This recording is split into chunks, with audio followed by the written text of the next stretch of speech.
Okay. Anita karon sa economic approach to the study of consumer behavior. Bitawag na siya economic approach, so indifference curve approach gina siya. Okay, daghang kayo ang approach sa economics na ay psychological.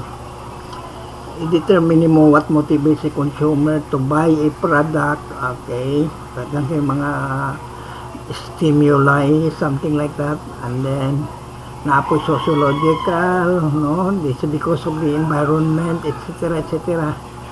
Daghang kayo, pero the approach na akong ganahan economic, of course, nga ako ganang major good. Mo ginasa akong ano. So, din lang ko paligo pa.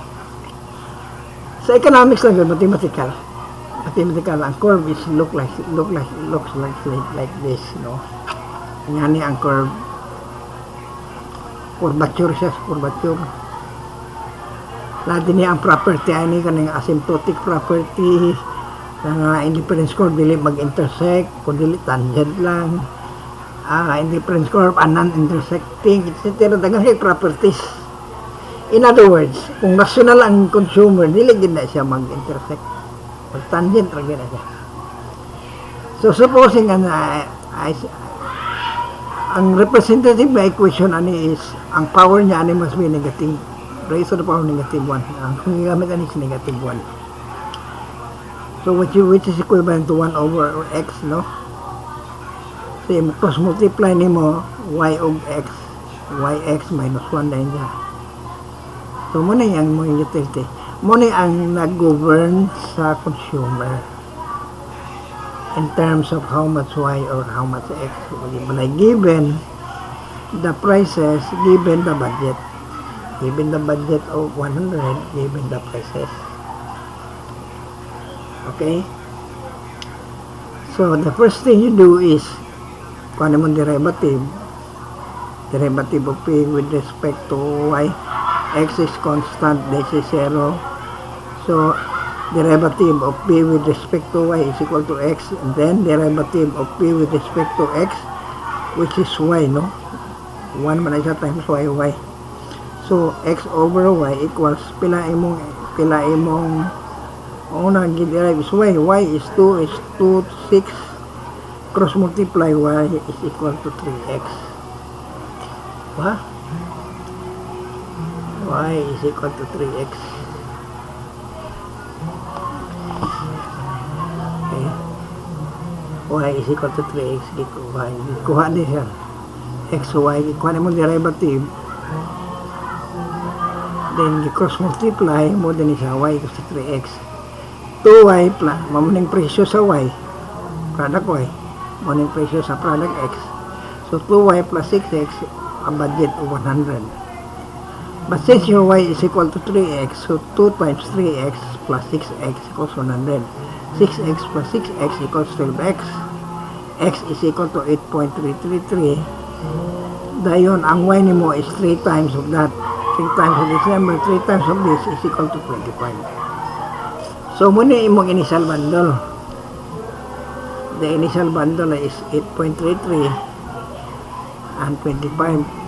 Sa final bundle happens when the price of x change. Kung mag-change ang presyo. So, nag-change man diri. From 6, nag-change karon sa 4. Ha? xy to 4. So, y equals 2x. Okay. So, y, x, ang price mo rin yapon sa x exchange y. So, 2y equals 4x. So, y is equal to 2x. 2x mo na siya, 6x. 10x equals 100. X, therefore, is equals to 10. Y is equal to 20. So, ang final bundle ni mo is, ano siya, x is 10. Yung final bundle is 20. Now, how do you determine the decomposition? Kato yung mga utility function, imo itong i-decompose using the initial bundle. Okay? Ang initial bundle na to is 8.33 and 25. So, i-multiply nimo din yung 25 o 8.33 ano, this y is pila tong y, ano, ang x is 8.33y, y is equal to 20.3631, x is 10.1814 mo ni siya decomposition bundle. Now, i-determine sa nimo ang substitution effect. Substitution effect is actually the decomposition bundle minus the initial bundle.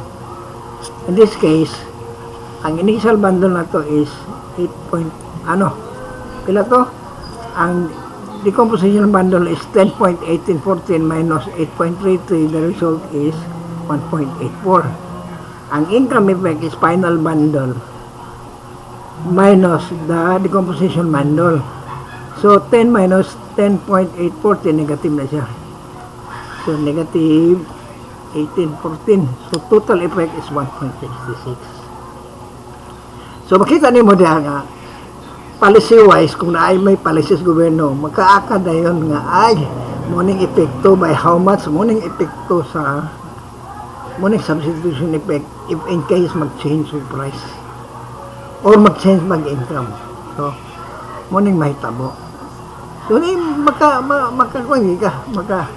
makahatag ang policy, no? Policy advice.